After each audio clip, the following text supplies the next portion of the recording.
Welcome back. Welcome back. Look, I'm sorry. It always cuts out on me. So this is part two. And now in part two, we've broken this page. We can put any tag there now we want. We can also put it a little bit of maybe if I find some of that. So you've created a different technique. And that goes in the other. Don't forget we've got to put the word there. So there's one simple technique. And I really like doing these techniques because they're simple, easy. You've broken a page. Now also what I'm going to do to this is I'm going to do some embroidery stitching with maybe sewing a button in as well. But this needs to be inked because if you don't ink it, it doesn't look as good. And that's what's important, with your projects. Raking the actual page makes a real difference to me anyway. And I filled that page. Okay, so next one that I feel might be good for you is doing what I was going to do, which is this fold out pocket. Now, in the previous video, I actually showed you how to, so what I do, I take my long piece of paper and measure it to the page. As you can see, that has already been put under the cuddle butt. So I'm going to create a pocket. And I like these little pockets for the simple fact that they look good. Oh, it doesn't like cardstock. So I'm going to take that away because I don't want it there. So I only want a piece there. I'm not always straight. I'm not always perfect. That's the beauty of junk journaling. You don't have to be perfect. Like, to me, do what you think's right by you. Be creative for yourself. So I'll add that because I'm going to want that sewn in since I've been using it for embellishment. And I'll bring it down enough to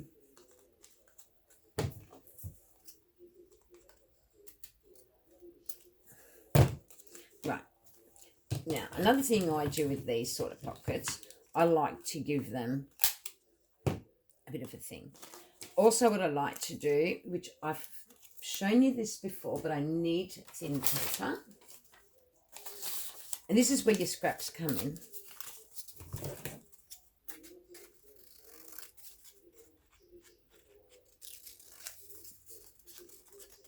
Because you want to have room in your pockets. So I normally cut a piece for there and a piece for there. Obviously, I need them the right size. And I will chomp. And I'll chomp that way to that side. And I'll stick it down. Even though I'm sewing, I'll still be able to sew with this down because I'll just open the flap. But I just want to show you what I mean. And I'll take it right to the end. That's really important to me. So this one's got to go that way.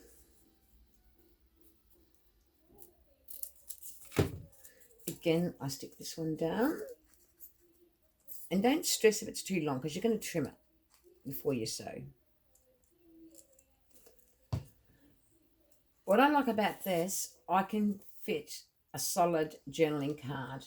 If I was to stick those sides down, what would happen is I wouldn't have that room I've given myself. That sleeve gives you the room to play.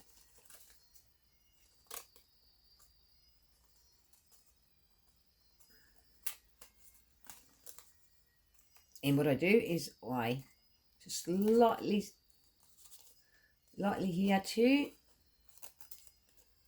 And now I can happily sew around that. That's not going to show. Take that little bit out. And there you go. There's a completed pocket. Now you're going to put a journaling card or whatever, but what you're actually doing is you've created a wider pocket. So you can actually now put a card in that goes right across your page. So that's another technique I like using. You can do it on the bottom too, and it gives you more of a sitting out pocket. But I feel for this traveller's note that it doesn't need that. And I wouldn't put it there either because I've got a pocket there. So I'd find somewhere else and do that there.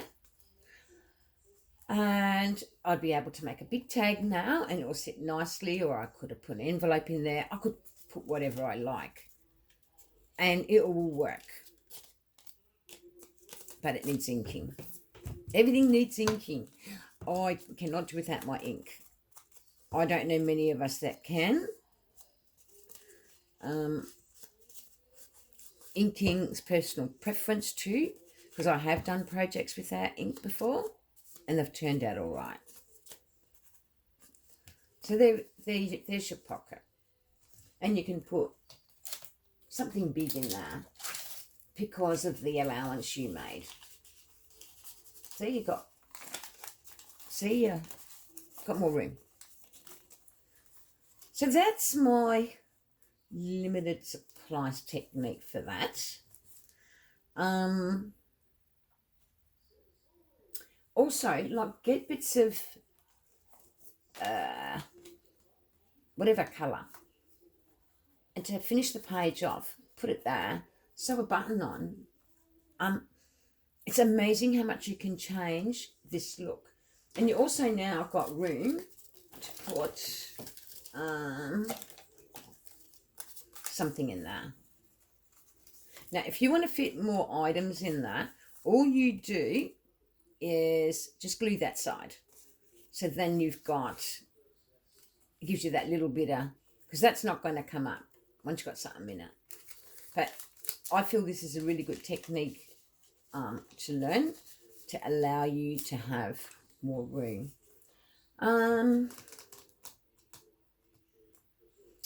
If you want to decorate this, it can be done. I personally am going to leave it alone because I'm going to decorate that. And with that same scenario, I'm just going to find something I like and rip into it. So you can fit heat in it. You'll be able to fit heaps. I'm just going to show you this. In that pocket. You can load it up. To decorate this, I think I would find something like a word, a ticker.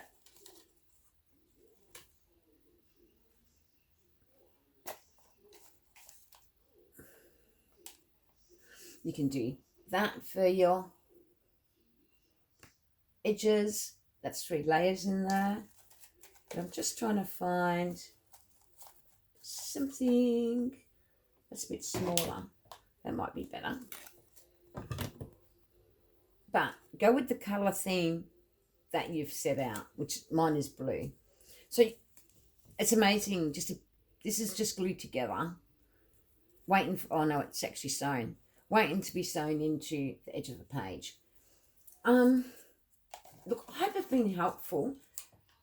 I try to go for something that's a bit unusual, you know, maybe this envelope might work, I don't know, you know, as a focal point there. It would have worked more if it had a bit of colour. And I know I've got some already ready. And in the previous video, you've seen how I made the envelopes. See, that's already worked. And once you've got your little, whatever you're tucking in there, with that, you've got a completed page. I hope that's helped.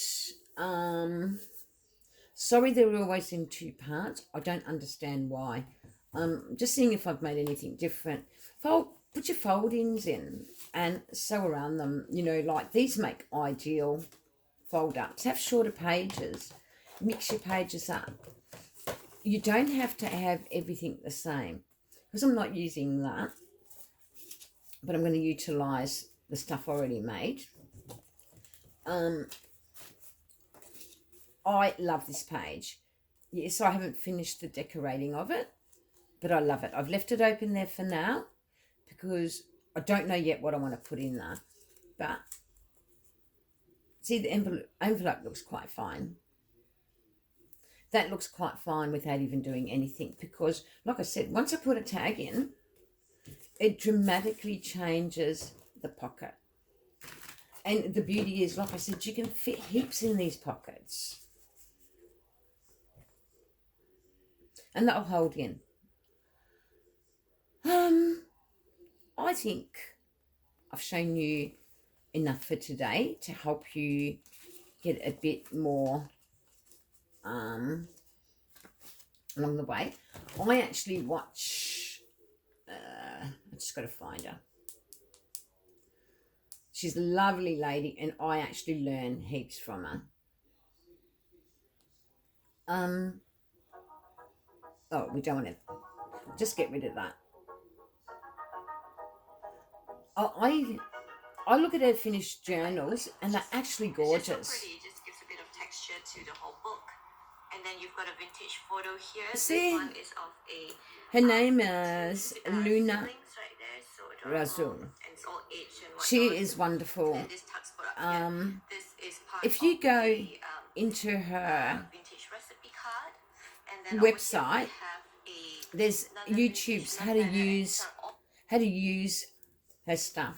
And that's really important to me.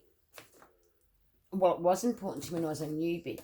Now as I've moved along and gotten a bit more experience, I just love watching how people do their journals and try to do something similar. Yes, I will do different things to them.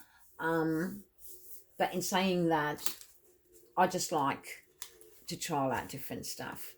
That would have been neat if it was smaller.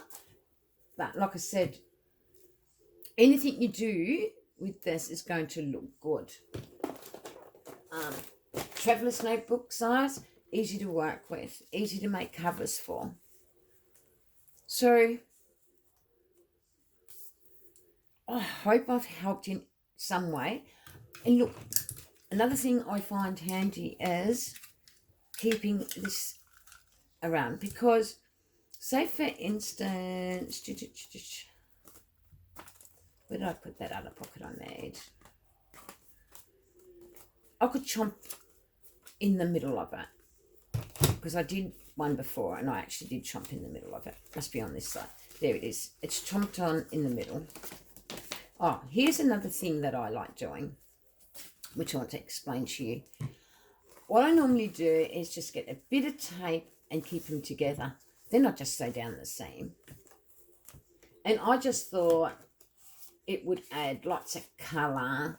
I can fit heaps in my tuck. I still haven't decided what to put there. But like I said to you, that could look good.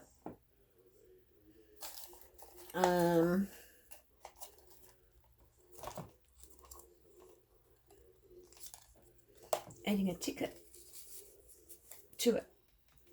Do you know what I mean? Just try and break the page as much as you can. So then when you got your flip out, but see, because I used purple, I'm sort of in the theme. But this flip out, you've got to tuck in there so you can obviously get another journaling card. This is a prayer journal. I'm actually using that lovely lady's kit and some of her pages. Now, this is not to promote her. She has a lot of freebies that we can use on her site. This is just basically showing you techniques that I've actually learnt from these lovely ladies on YouTube. So give that a go. You know, make sure it's even. Make sure your fold, make sure you've got an allowance of 1/4 of an inch so that you can fold in. And then the beauty of it is, look, it's like a completed page. So for today, I hope I've helped you all. These are what I call my limited supplies techniques. I try and utilise them as much as possible. You've seen how I did that in part 1. Hopefully I can sort out the issue. See, now I utilise book pages. So I went into a book, made a pocket, still need to do something little there, and I'm going to put something in there. This I found in one of the kids' journals, and I put it in the centre. In the first page says, God is love. And I just thought it was ideal for this journal that I'm making. I wanted to use some wax paper, but I hate the fact that wax paper can be a slippery sucker in journals. So I just created, from my leftover page, a tuck. I'm not going to put this there. I just put it there so I can show you. And I did it on both sides. And I love the fact that I can actually sew. See, so I did that too. So they're not going in there. So this is basically what I mean, you know, just play around. I used scrapbooking paper for that.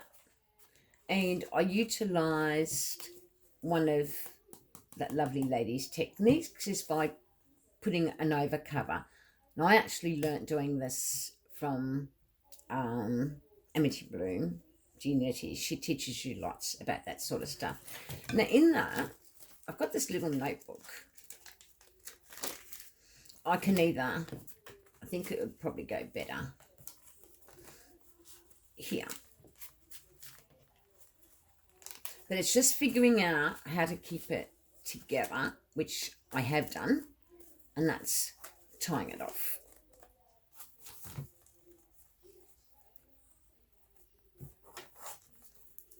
And we're going to have a little chunky monkey of a prayer journal. I'm going to start a series of these signature journals, Traveller's Note.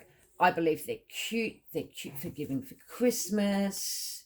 The things you can do them are phenomenal, you know. See, I've noticed something here that's bothering me, and that's something I always go back and fix. And that's the corner. Easily fixed. Because I feel it distorts my journal. So, you know, have fun, try things out, deck them out. Where I've done this is I've actually left a tuck spot, so you can have a little hidey hole. I used the Gets Check, done a bit of ruffling, which I utilise that quite often. And the journal's coming along nicely. So for limited supplies, it's a good technique. In this, all I've done is I gessoed, and then I got a stencil, and I stenciled on a bit of gesso again over it, and just let it dry outside. Sewn a couple of buttons. Now, if I want this to stay down in my journal, this button has to come out. So what I would do there is it'd be laid like that. The button taken off, which I better take it off now because it's going to go in there anyway. And I'll utilise that for the next project. So once I've laid that down, see what I've got? Another pocket. And that's the beauty of learning new things, being creative. You've created a small journal within a journal, and you can do little things to it. But I just believe this was just one of the brown paper bags I use quite often that are so cheap. And because of it, I've given my journal another dimension. So I hope that's helped you.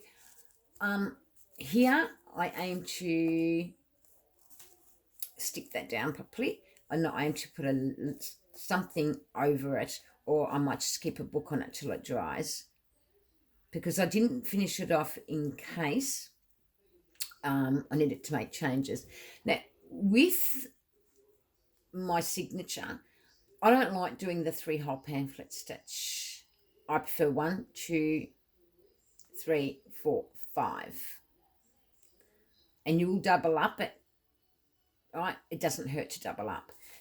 The reason why I prefer that is because then you're not going to have an issue with your book. Your book's going to always lie flat. If you overfill a 1 signature with a 3-hole pamphlet stitch, it doesn't seem to work. But I hope you enjoyed that little bit of craft along. Like I said, check out Liz Russell, lovely lady who inspires me, and Amity Bloom. For these 1 signature journals, I find their style really great. I actually did an Amity Bloom journal. I've done 2. I did one of her courses just for fun. I just did the course for fun. But there's a lot of free tutorials out there, and I'm hoping that I'm giving back what I'm receiving. This is an old airmailer. I just still got to stamp it and all that. But that's my journal. That's my journal cover. And that's from learning from these lovely ladies on YouTube.